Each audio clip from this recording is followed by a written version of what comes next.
Break के बाद एक बार फिर आपका स्वागत है। खबर खास में हम चर्चा कर रहे हैं कोरोना की बढ़ती रफ्तार और प्रशासनिक तैयारियों को लेकर। आखिर किस तरह हम कोरोना से जंग जीत सकते हैं, क्योंकि लगातार आंकड़े बढ़ रहे हैं और हमारे पास अब अस्पताल के बेड भी फुल हो रहे हैं। ऐसे में क्या वैकल्पिक व्यवस्थाएं हो सकती हैं जिस पर सरकार को अमल करना चाहिए। हमारे सहयोगी अंजनी भी इस वक्त हमारे साथ जुड़े हुए। अंजनी का रुख करते हैं।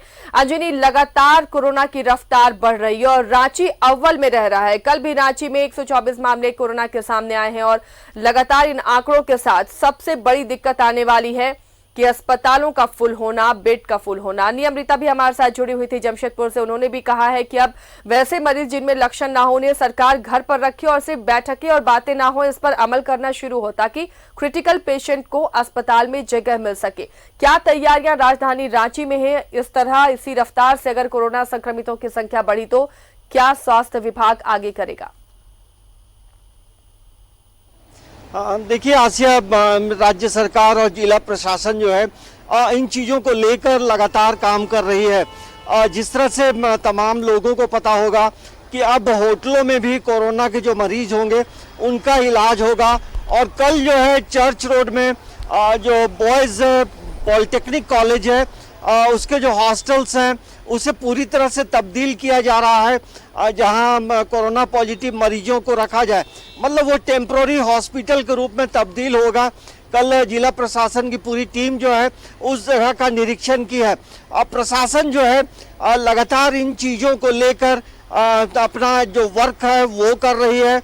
और आने वाले समय में जैसा लगता है आशिया की जो कोरोना पॉजिटिव मरीज होंगे उन्हें किसी भी तरह की परेशानी नहीं होगी। और दूसरी एक महत्वपूर्ण बात यह है कि जो कोरोना पॉजिटिव मरीज हैं, बहुत हाई कोई सिम्टम नहीं है, तो वैसे लोगों को जो है घरों में रख कर के भी इलाज किया जाएगा। तो ये जो 3-4 ऑप्शंस हैं ये 1-2 दिन का डेवलपमेंट है। मतलब आप समझ जाइए प्रशासन जो है इस मामले को लेकर सजग है। प्रशासन को भी पूरी जानकारी है कि जिस तरह से रफ्तारें बढ़ रही हैं उससे मरीजों की संख्या बढ़ रही है।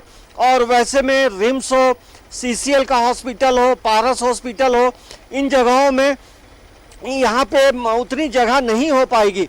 तब इसको लेकर एक वैकल्पिक जो व्यवस्था है वो की जा रही है। और इसके साथ साथ ये भी एक बड़ा गंभीर मामला है आसिया की। देखिए जहाँ पहले 64-65 दिनों में 1000 मरीज हुआ करते थे, अब जो है मरीजों की संख्या जो है जैसे 3 दिन 4 दिनों में 1000 मरीज हो जा रहे हैं। तो बड़ा रैपिडली बढ़ रहा है। और जिस तरह से रैपिडली टेस्ट भी हो रहे हैं, रांची का सदर हॉस्पिटल में जो है आधे घंटे में एक टेस्ट का रिपोर्ट आता है। तो सरकार भी प्रयासरत है, लेकिन जिस रफ्तार से मरीज बढ़ रहे हैं वैसे में सरकार को 2-3 चीज़ें और करनी चाहिए।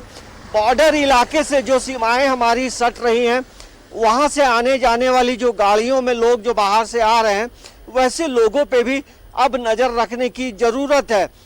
एक वक्त था जब 1 मई का दिन था और जब प्रवासी मजदूर जब झारखंड आने लगे थे और जब तमाम लोग आ गए तो वैसे में बहुत ज़्यादा कोरोना पॉजिटिव मरीजों की संख्या बढ़ नहीं रही थी। लेकिन इधर हम लोग पिछले 10-12 दिनों से देख रहे हैं अब मरीजों की संख्या में तेज़ी काफ़ी आ गई है। और तमाम प्रशासन राज्य सरकार के लिए एक परेशानी का सबब बन गया है।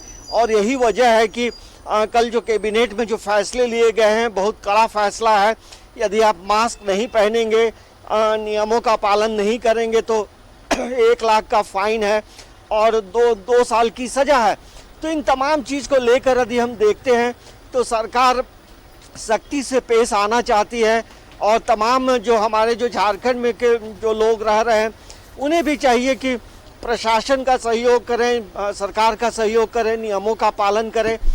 नहीं तो अभी देखिए पूरे शहर में आप जाएंगे आसिया तो हर गली मोहल्ले, हर कोना में, अपार्टमेंट में, घरों में जो है कोरोना पॉजिटिव मरीज मिल रहे हैं।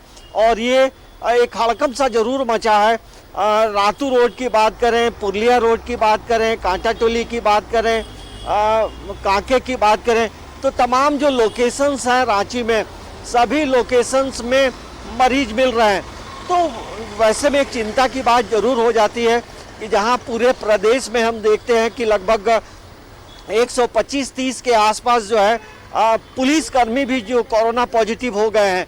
तो एक आम से लेकर खास लोग भी प्रभावित हो रहे हैं और ये एक चर्चा का विषय जरूर बन गया है कि आखिर ये बढ़ कैसे रहा है। कहीं ना कहीं लोग एक दूसरे के संपर्क में आ रहे हैं और जिसकी वजह से कोरोना पॉजिटिव मरीजों की संख्या बढ़ रही है, लेकिन सरकार भी क्या कम्युनिटी स्प्रेड की तरफ हम बढ़ रहे हैं? हालांकि आधिकारिक रूप से इसे माना नहीं जा रहा है, लेकिन आंकड़े जो सामने हर दिन आ रहे हैं वो इसी ओर इशारा कर रहे हैं। देखिए 3 दिन पहले इंडियन मेडिकल एसोसिएशन के जो मेंबर हैं दिल्ली में, उन्होंने ये बात कही थी और दिल्ली के जो स्वास्थ्य मंत्री हैं सत्येंद्र जैन ने भी ये कहा था कि कहीं ना कहीं भारत में जो है कम्युनिटी स्प्रेड हो रहा है। लेकिन बाद में आईएमए के जो मेंबर हैं आईएमए ने इसे खारिज किया, कहा कि ये उनकी व्यक्तिगत राय हो सकती है, लेकिन कहीं ना कहीं ऐसा प्रतीत होता है कि जिस तरह से कम्युनिटी में स्प्रेड हो रहा है तो लोग ये कहा जा सकता है कि इस तरह की चीज़ें जरूर दिखाई दे रही, लेकिन इसकी कोई आधिकारिक पुष्टि अभी तक कोई नहीं किया है, क्योंकि जब तक आधिकारिक पुष्टि नहीं होते हैं तो हम इन चीज़ों पे दावा नहीं कर सकते हैं। लेकिन कई रिपोर्ट्स आए हैं आसिया, जो ये जरूर बता रहा है कि आने वाले समय में झारखंड, छत्तीसगढ़, बिहार, बंगाल, महाराष्ट्र, इन तमाम जगहों की स्थिति जो है काफ़ी खराब होने वाली है। तो ये तमाम चीज़ों को देखते हुए, समझते हुए जो लोग घरों से बाहर निकल रहे हैं उन्हें ज़रूर इन चीज़ों पे ध्यान देना चाहिए कि मास्क लगाइए, नहीं तो 1 लाख रुपए का फाइन लगेगा। हाथों को साफ सुथरा रखें और जो सामाजिक दूरी बनाने की बात है उसका अनुपालन जरूर करना चाहिए, क्योंकि कोई भी संक्रमित हो जा रहा है और ये कहा जा रहा है कि कोई किसी के संपर्क में नहीं रहा है, लेकिन जब तक आप किसी के संपर्क में नहीं आते हैं तो आपको ये बीमारी, ये जो कोरोना वायरस है वो छू नहीं सकता है। लेकिन जो तमाम तरह की जो सावधानियां हैं उसे आपको बरतने की ज़रूरत है। लेकिन कुल मिलाकर ये जरूर कहा जा सकता है कि एक चिंता की बात है जिस तरह से रफ्तारें बढ़ रही हैं। कल देखिए 125 मामले आए हैं और ये जहां पहले एक मामला 30 मार्च को रांची में पहला जो केस आया था वो हिंदपीढ़ी में एक आया था, आज देखिए ये मामला बढ़कर 6000 से भी ऊपर हो गया है। तो कहीं ना कहीं अब 7000 का आंकड़ा छुएगा।